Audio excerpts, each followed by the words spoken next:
We are live here in Fort Lauderdale. Right behind me is the Broward County Courthouse.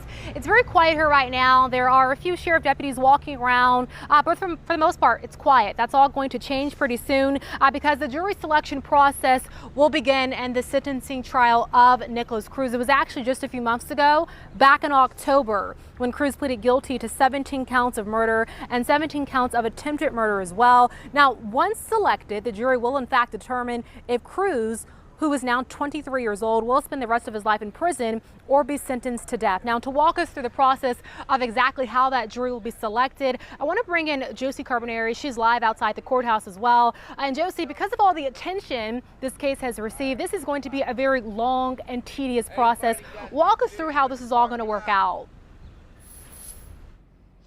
That's right, Caroline. We see these cases kind of drawn out when they are high profiled, and a fair jury is needed in this case. And so we are told this will take about 2 months. 3,000 people were called in for jury duty already, and those folks will then be questioned and screened and selected by prosecutors and defense attorneys. Ultimately, they need 12 people to sit on the jury and up to 8 alternates. And because the trial is expected to last up to 6 months, they'll have to weed out people who are unable to commit to being there the entire duration of it all. Jurors will also be pressed on their views about the death penalty. In order for the judge to impose the death penalty, the jury must be unanimous, but if a single juror disagrees, Nikolas Cruz would be sentenced to life in prison.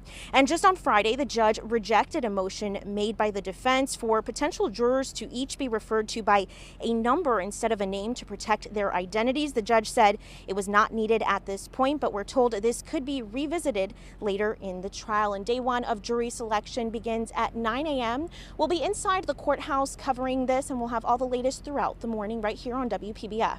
Caroline? Josie, thank you so much. It has been a long 4 years since that tragic day happened in Parkland. And ever since then, the topic of school safety has been a priority for many educators, many lawmakers, so many of them working endlessly to make sure what happened in Parkland doesn't happen in our area. So I want to provide a breakdown of all that our area is doing to make sure our students are safe while attending school. Let's start up north in Okeechobee County. Believe it or not, they are actually one of the only districts in our area participating in the Coach Aaron Weiss Guardian Program.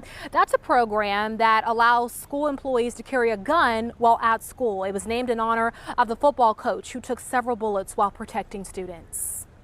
They're that first go-to blanket of security before sometimes my SRO can even get there. This gives that level of security not only to them, but to the other school teachers. And, somebody that wants to act out and make a name for themselves is not going to be tolerated.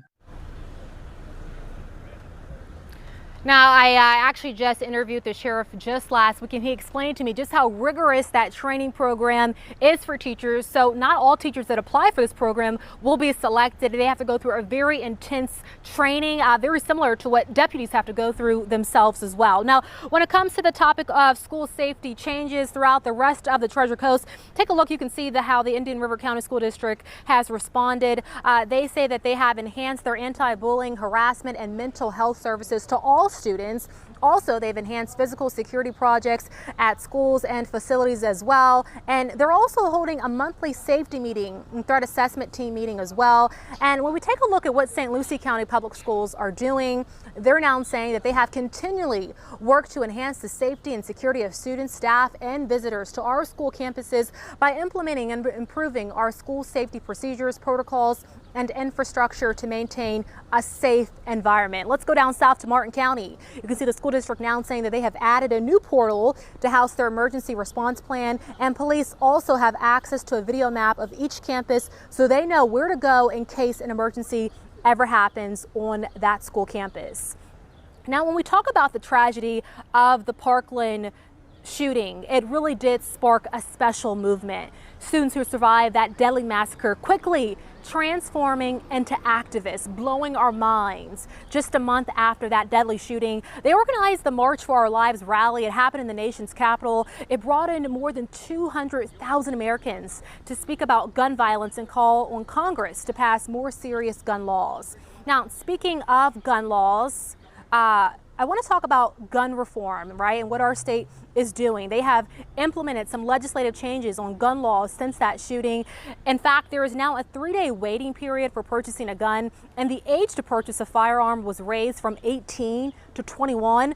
Also, a provision dubbed the Red Flag Law now grants law enforcement the ability to seize firearms from anyone who is deemed to be a danger to themselves or others as well. Again, we are live here. We have been live all morning. Today's jury selection for the Nikolas Cruz sentencing trial will begin at 9 a.m. We're going to be here during that at 9 o'clock and for the rest of the morning as well. So make sure you stick around for the very latest. We have so much to unravel, so please tune in. For now, though, I'm Caroline Coles reporting live outside the Broward County Courthouse. Mark and Taylor. Caroline, Josie as well, thank you so much for your coverage out there in Broward County. And to stay up to date when we are off the air, you could follow Josie and Caroline on Twitter too. Now, we will also be sharing the information on our WPBF 25 social media pages for you as well.